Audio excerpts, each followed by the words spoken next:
목회자들의 설교 준비와 변화하는 세상을 이해하는 데 도움을 주는 통계 자료를 들려드리는 시간, 목회앤데이터 순서입니다. 목회데이터연구소 지용근 대표 자리했습니다. 어서 오세요. 네, 안녕하세요. 네, 오늘은 추석 관련해서 자료 준비하셨다고요? 네. 일반적으로 추석은 즐거운 명절로 다들 생각하고 있는데 여성들에게는 힘든 명절이다라는 조사 결과가 있다고요. 네, 그렇습니다. 갤럽에서 조사한 건데 추석 맞이가 즐겁다 이런 질문에 대해서 우리 국민의 한 60%, 그러니까 59%가 즐겁다라고 인식을 하고 있어요. 그러니까 아무래도 이제 우리가 전통적으로 추석 명절은 되게 즐거운 그런 이미지가 있는데 특히 이제 20, 30대 연령층에서는 꽤 높게 나오고 있는데요.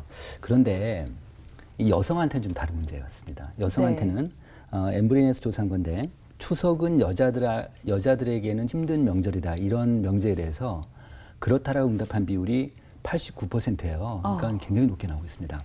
여성들은 좀 아무래도 주방일도 해야 되고 또 시댁 친정 부모 다 섬겨야 되니까 음식도 하고 이런 면에서 굉장히 스트레스도 많고 그런 것들이 이런 데이터로 좀 반영이 된 것 같습니다. 그렇게 힘들고 스트레스도 받다 보면은 명절 후유증도 좀 있을 것 같아요. 네, 그렇습니다. 먼저 스트레스에 대한 것들을 좀 말씀드리면 사람인이라는 회사에서 우리나라 성인 남녀 927명을 대상으로 조사한 건데 명절에 스트레스 받는다라는 비율이 54%니까 국민들의 절반 이상이 스트레스를 받고 있다. 이렇게 좀 이해하시면 될 것 같고요. 그다음에 또 하나는 이런 게 있습니다. 명절에 다투었다. 명절 때 즐겁지만 다툰 비율이 한 33%니까 거의 국민들 중에 한 3명 중에 1명 정도가 다툼이 있었다. 가족 간에. 누구랑 다퉜느냐는 부모와 다툼이 제일 높아요. 그렇게 다툼이 일어나는 게 알고 보면 또 말이 문제가 아닌가 싶은데요. 명절에 가장 듣고 싶은 말이 있고 또 듣기 싫은 말이 있을 것 같아요. 어떻게 나타나나요? 네, 이런 조사도 있었습니다. 먼저 이제 국립국어원에서 이 언어에 대한 걸 조사를 했는데 가족으로부터 어떤 말을 듣고 싶은지 물어봤어요. 그랬더니 배우자로부터 또는 아이들로부터 어떤 이야기를 듣고 싶으냐면 수고했다, 감사하다 이런 수고에 대한 감사 비율이 거의 뭐 80%, 70% 이렇게 높게 나오고 있고요. 또한 부모님으로부터 어떤 얘기를 듣고 싶으냐 그랬더니 칭찬을 듣고 싶은 거예요. 그러니까 나이와 상관없이 부모님들한테는 칭찬을 듣고 싶고 이 구체적인 말을 좀 보면 함께 너네들하고 같이 있으니까 내가 행복해 이런 말들을 우리 국민들이 듣고 싶어요. 칭찬과 배려의 말이 필요한 것 같은데요. 이런 즐거운 명절을 이제 코앞에 앞두고 주일에 이번 주일에 교회에서 할 수 있는 캠페인이나 목회적 제언이 있다면 어떤 게 있을까요? 이번 주가 이제 명절을 앞둔 마지막 주인데 명절 전주에는 가정 예배 그걸 다 드리지 않습니까? 다 이렇게 나눠드리는데 나눠주는 거에 그치지 말고 가정 예배를 왜 드려야 되는지를 설명을 좀 해주셨으면 좋겠어요. 명절 때.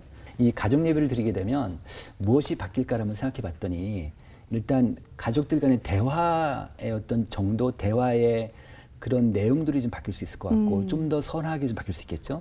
그다음에 술을 마신다든지 그런 음주량에 대한 것도 변화가 있을 수 있겠고 또 놀이 문화도 좀 바뀔 수 있겠고 이런 긍정적인 측면이 좀 있을 것 같고요.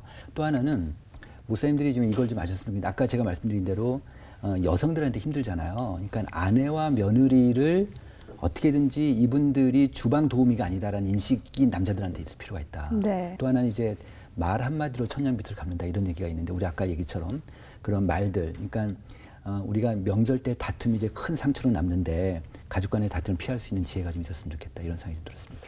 그다음에 지금 시댁에 먼저 이제 그 명절새로 가게 되면 친정에는 좀 늦게 가게 되잖아요. 그런데 지금 혼자 특히 외동딸인 경우에는 친정 부모도 부모니까 이거에 대한 답답함과 이게 힘듦이 있는 거죠. 그래서 이번에는 시댁하고 같이 얘기할 때 친정 부모도 부모다 이런 개념에서 서로 가족 간에 약속을 해서 올해는 시댁을 먼저 간다고 하면 내년에는 친정을 먼저 가고 이런 식의 약속이나 원칙도 있었으면 좋겠다는 생각이 들었습니다. 네, 이번 주일에 목사님께서 지혜를 주는 말씀을 좀 주셨으면 좋겠네요. 네, 명절을 앞두고 살펴봤습니다. 지금까지 세상과 교회의 흐름을 통계로 봤습니다. 목회데이터 연구소 지용근 대표 함께했습니다. 고맙습니다. 네, 감사합니다.